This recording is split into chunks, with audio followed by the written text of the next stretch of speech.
ભાઈ બિચારો હજી દવાખાને ગયો ને ડોક્ટર સાહેબ એવું પૂછ્યું, સાહેબ બોલો ભાઈ શું થાય છે? શું થાય છે એવું કીધું, માણા ગળગળો થઈ ગયો કે સાહેબ 40 વર્ષની ઉંમરમાં તમે પેલા એવા મળ્યા મને.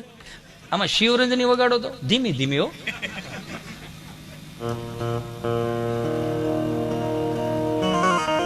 સાહેબ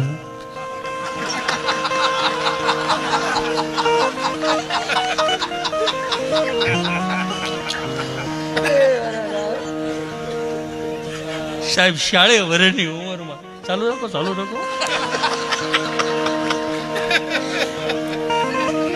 સાહેબ 40 વર્ષની ઉંમરમાં તમે પેલા એવા મળ્યા મને કે તને શું થાય? કોઈ પૂછ્યું નથી, તમે મને પૂછતા. ભગવાનના ઘરનું માણસ સાહેબ, ભગવાનના ઘરનું માણસ. બહુ નો વગાડતો રોવાય.